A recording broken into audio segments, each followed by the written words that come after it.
బౌద్ధ మతం గురించి తెలుసుకుందాం.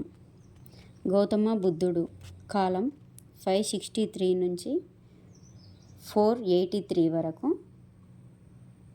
కాలం 80 ఇయర్స్ జీవించి ఉన్నాడు.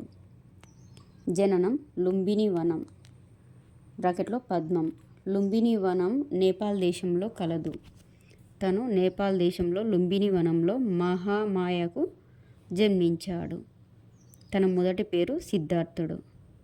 Okay, next మహాభి Nishkramanam. కపిలవస్తు గుర్రం. మహాభి నిష్క్రమణం అనగా తను 29వ ఏట కపిలవస్తు నగరం పర్యటనలో 4 విషయాలు గమనించాడు. 1 వృద్ధుడు, 2 రోగి, 3 శవము, 4 సన్యాసి. ఈ దృశ్యాలను చూసిన తర్వాత జ్ఞానాన్వేషణ చేయించు ఇంటి నుంచి వెళ్ళిపోతాడు. ఈ ఘటననే మహాభి నిష్క్రమణం అని అంటారు. ఓకే, నెక్స్ట్ సంబోధి. గయా బోధి వృక్షము. గయా అనేది బీహార్ రాష్ట్రంలో ఉంది. ఈ గయాలో బోధి వృక్షం కింద తను 49 రోజులు ధ్యానం చేశాడు. ఈ గయా అనేది నిరంజన నది తీరంలో కలదు. బుద్ధుడు ఇక్కడ జ్ఞానోదయం పొందాడు. ఓకేనా. బౌద్ధ మత సమావేశాలు ఎక్కడెక్కడ జరిగినవి, ఏ రాజు కాలంలో జరిగినవి, ఉపాధ్యక్షుడు ఎవరు, అధ్యక్షుడు ఎవరు అనేది కూడా తెలుసుకుందాం. ఓకేనా. నెంబర్ 1 నగరము. ఇది రాజగృహలో జరిగింది. అధ్యక్షుడు మహాకాశ్యపుడు, రాజు అజాత శత్రువు. ఓకేనా. నెంబర్ 2 నగరము వైశాలిలో జరిగింది. ఇది అధ్యక్షుడు సభాకామి, రాజు కాలశూకుడు. Next number 3 పాటలీపుత్రం. అధ్యక్షుడు మొగలిపుత్త తిస్తా, రాజు అశోకుడు. అశోకుని కాలంలో జరిగింది. నెక్స్ట్ 4th కుందల వనము. అధ్యక్షుడు వసుమిత్రుడు, ఉపాధ్యక్షుడు అశ్వఘోషుడు, రాజు కనిష్కుడు. ఓకేనా. ఇవన్నీ ఇంపార్టెంట్. ఒక్కొక్కసారి నగరము ఎక్కడ జరిగింది అనవచ్చు, అధ్యక్షుడు ఎవరు అని అడగవచ్చు, ఉపాధ్యక్షుడు ఎవరు అని అడగవచ్చు, రాజు ఎవరు అని అడగవచ్చు. ఏ క్వశ్చన్ అయినా రావచ్చు. అన్నీ కరెక్ట్గా గుర్తుపెట్టుకోండి. ఓకేనా. ప్రతి ఒక్కటి దీంట్లో ఇంపార్టెంట్, బాగా గుర్తుపెట్టుకోండి. బుద్ధుని జీవితంలో ప్రముఖులు. బిందుసారుడు రాజగృహంలో వేణువనాన్ని బహుమతిగా ఇచ్చాడు. ఆమ్రపాలి బౌద్ధ మతం స్వీకరించిన వేశ్య. అంగుళిమలుడు బుద్ధుని శిష్యునిగా మారిన బందిపోటు. నెక్స్ట్ చందుడు, చెండ అని పిలుస్తారు, బుద్ధునికి చివరగా ఆహారం ఇచ్చిన వ్యక్తి ఇతను. నెక్స్ట్ సుభద్రకుడు, బుద్ధునిచే చివరగా బోధన పొందిన వ్యక్తి. చైత్యం పూజా మందిరాలు. నెక్స్ట్ సంఘము బౌద్ధ మత భిక్షకుల వ్యవస్థ. నెక్స్ట్ బుద్ధున్ని లైట్ ఆఫ్ ఏసియా అని వర్ణించింది ఎవరు? Edwin Arnold. నెక్స్ట్ బుద్ధున్ని ప్రపంచ జ్యోతి అని ఎవరు వర్ణించారు? శ్రీమతి రైస్ డేవిడ్స్. నెక్స్ట్ ఆరామము బౌద్ధ మత సన్యాసుల నివాస గృహాలు లేదా విశ్రాంతి గదులు అని అంటారు. నెక్స్ట్ బుద్ధుని గురువులు. నెంబర్ 1 రుద్రక రామపుత్ర. నెక్స్ట్ అలార కలానా. నెక్స్ట్ 29వ సంవత్సరంలో కపిలవస్తులో చూసిన 4 విషయాలు, బుద్ధుడు చూసిన 4 విషయాలు. నెంబర్ 1 వృద్ధుడు, నెంబర్ 2 రోగి, నెంబర్ 3 శవము, నెంబర్ 4 సన్యాసి. నెక్స్ట్ బుద్ధుని గుర్రం పేరు కంటక. బౌద్ధ మతంలో చేరిన తొలి మహిళ గౌతమి ప్రజాపతి. నెక్స్ట్ సారానాథ్లో బుద్ధుని ఉపదేశం ధర్మచక్ర పరివర్తనం. నెక్స్ట్ కుశివనంలో మరణం మహాపరినిర్యాణం. ఇవన్నీ బుద్ధునికి సంబంధించిన. ధర్మచక్ర పరివర్తనం. సారానాథ్ బ్రాకెట్లో చక్రము.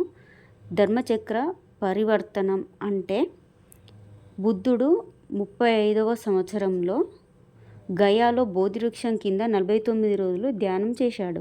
అలా చేసి జ్ఞానోదయం పొందిన తర్వాత సారానాథ్లోని జింకల వనంలో మొదటిసారి తన 5 శిష్యులకు ఉపదేశం చేశాడు. దానినే ధర్మచక్ర పరివర్తనం అని అంటారు. నెక్స్ట్ మరణం. బుద్ధుడు కుశీనగరంలో మరణించాడు. అక్కడ బుద్ధుని స్తూపం కూడా ఉంది. క్రీస్తు పూర్వము 483లో తన 80వ ఏట కుశీనగరంలో చనిపోయాడు. దీనినే మహాపరినిర్యాణం అని కూడా అంటారు. ఓకేనా. నెక్స్ట్ బుద్ధుని పేరు, అసలు పేరు సిద్ధార్థుడు. బుద్ధుని తెగ శక్య తెగ, అందుకే శక్యముని అని కూడా గౌతమ బుద్ధుని అంటారు. ఓకే. బుద్ధుని తండ్రి శుద్ధోదనుడు. నెక్స్ట్ బుద్ధుని తల్లి మహామాయ. గౌతముడు మహామాయకు కపిలవస్తు నుంచి శ్రవస్తికి వెళ్తుండగా మార్గ మధ్యలో లుంబిని వనంలో సిద్ధార్థుడు జన్మించాడు. ఈ లుంబిని వనం అనేది నేపాల్ దేశంలో ఉంది. ఓకేనా. సిద్ధార్థుడు జన్మించిన 7 రోజులకు మహామాయ చనిపోయింది. ఆ తర్వాత తన పినతల్లి అయిన గౌతమి ప్రజాపతి అతడిని పెంచి పోషించింది. ఇక్కడ పెంచి పోషించిన తల్లి ఎవరు అని అడిగితే గౌతమి ప్రజాపతి అని పెట్టాల్సి ఉంటుంది. నెక్స్ట్ సిద్ధార్థుని భార్య అంటే గౌతముని భార్య యశోధర. నెక్స్ట్ గౌతమ బుద్ధుని కుమారుడు రాహులుడు. నెక్స్ట్ రథసారథి చెన్న. ఓకే. అశోకుడు బౌద్ధమత ప్రచారం కోసము ఎవరెవరిని ఎక్కడికి పంపించాడో తెలుసుకుందాం. ఓకేనా. నెంబర్ 1 మాధ్యాంతిక కాశ్మీర్ మరియు కందహార్కు పంపించాడు. నెంబర్ 2 మజిమ హిమాలయాలకు పంపించాడు. నెక్స్ట్ నెంబర్ 3 సోన్ మరియు ఉత్తర సువర్ణభూమికి పంపించాడు. నెంబర్ 4 మహాదేవుడు మహారాష్ట్రకి పంపించాడు. నెంబర్ 5 రక్షిత ఉత్తర సరిహద్దులకి పంపించాడు.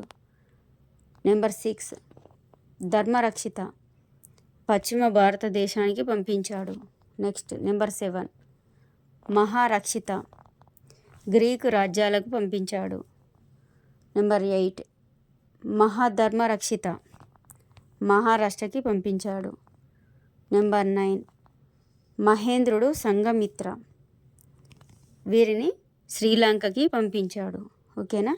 అశోకుడు బౌద్ధమత ప్రచారం కోసము వీరందరినీ వివిధ ప్రాంతాలకి పంపించాడు. కరెక్ట్గా ప్రాంతాలు ఎవరెవరిని పంపించాడో కరెక్ట్గా గుర్తుపెట్టుకోండి. ఓకేనా. అన్ని ఇంపార్టెంట్, అన్ని ప్రాంతాలను గుర్తుపెట్టుకోండి. ఓకే. బౌద్ధ మతంలోని మత గ్రంథాల గురించి ఇప్పుడు మనం తెలుసుకుందాం. బౌద్ధ మతంలోని మత గ్రంథాలు నెంబర్ 1 త్రిపిటకాలు, నెంబర్ 2 జాతక కథలు.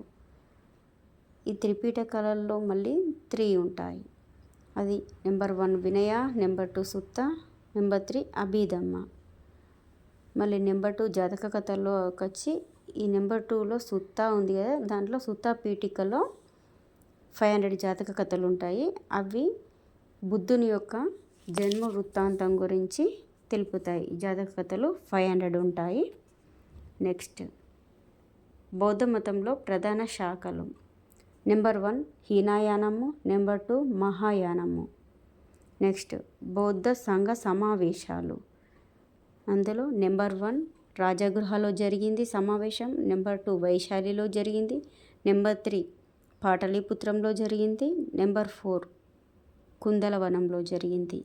ఇవి 4 ఇంపార్టెంట్. ఎక్కడ జరిగినాయని కూడా అడుగుతారు, కరెక్ట్గా గుర్తుపెట్టుకోండి. నెక్స్ట్ బుద్ధుని గల ఇతర పేర్లు శక్యముని, తథాగతుడు, అంగిరసుడు. నెక్స్ట్ బౌద్ధమత సమావేశాలను ఏమని పిలుస్తారు? సంగీతి అని పిలుస్తారు.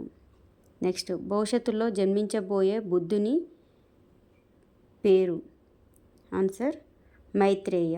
ఓకేనా. ఇంపార్టెంట్ గుర్తుపెట్టుకో. బౌద్ధ మతంలో అష్టాంగ మార్గాల గురించి తెలుసుకుందాం. అష్టాంగ మార్గాలు 8. నెంబర్ 1 సరైన దృష్టి, నెంబర్ 2 సరైన క్రియ, నెంబర్ 3 సరైన వాక్కు, నెంబర్ 4 సరైన లక్ష్యం, నెంబర్ 5 సరైన ప్రయత్నం. నెక్స్ట్ నెంబర్ 6 సరైన జీవనోపాధి. నెంబర్ 7 సరైన జ్ఞానము, సరైన చైతన్యం. నెక్స్ట్ 8 సరైన ధ్యానము. ఇవన్నీ బుద్ధుని యొక్క అష్టాంగ మార్గాలు. ఓకే, బౌద్ధ మత స్తూపాల గురించి తెలుసుకుందాం. ఓకేనా. దక్షిణ భారతదేశంలో ప్రాచీన స్తూపం ఎక్కడ ఉంది? ఆన్సర్ భట్టిప్రోలు. నెక్స్ట్ బుద్ధుని ధాతువు భట్టిప్రోలు స్తూపము ఏ జిల్లాలో ఉంది? ఆన్సర్ గుంటూరు జిల్లాలో ఉంది. నెక్స్ట్ భారతదేశంలో ప్రాచీన స్తూపం ఎక్కడ ఉంది? ఆన్సర్ ప్రిపావసాలో ఉంది. నెక్స్ట్ భారతదేశంలో అతిపెద్ద స్తూపం ఎక్కడ ఉంది? ఆన్సర్ సాంచీ స్తూపం, ఇది మధ్యప్రదేశ్లో ఉంది.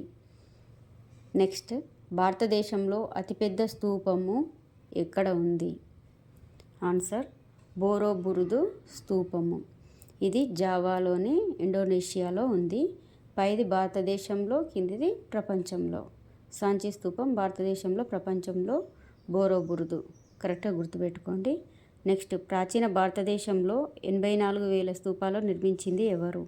ఆన్సర్ అశోకుడు. ఓకేనా. షడ్ దర్శనాల గురించి టుడే తెలుసుకుందాం. షడ్ దర్శనాలు 6. నెంబర్ 1 సంఖ్యా దర్శనం, కపిలుడు ప్రారంభించాడు. నెంబర్ 2 యోగ దర్శనం, పతాంజలి ప్రారంభించాడు. నెక్స్ట్ నెంబర్ 3 వైశ్లేషిక దర్శనం, కనద ఋషి, పరమాణు సిద్ధాంతం ఉంది. నెక్స్ట్ నెంబర్ 4 న్యాయ దర్శనం, గౌతముడు. నెక్స్ట్ నెంబర్ 5 మీమాంస, పూర్వమీమాంస, జైమిని మహర్షి. నెక్స్ట్ నెంబర్ 6 ఉత్తర మీమాంస, వేదాంతం, బాదరాయణుడు. బాదరాయణుడు బ్రహ్మసూత్రాలు లేదా వేదాంత సూత్రాలు అనే పుస్తకాన్ని రాశాడు. ఓకేనా. ఇవన్నీ ఇంపార్టెంట్ షడ్ దర్శనాల గురించి కరెక్ట్గా అన్నీ గుర్తుపెట్టుకోండి. ఓకేనా. లైక్ చేయండి, షేర్ చేయండి, ప్లీజ్ సబ్స్క్రైబ్డ్.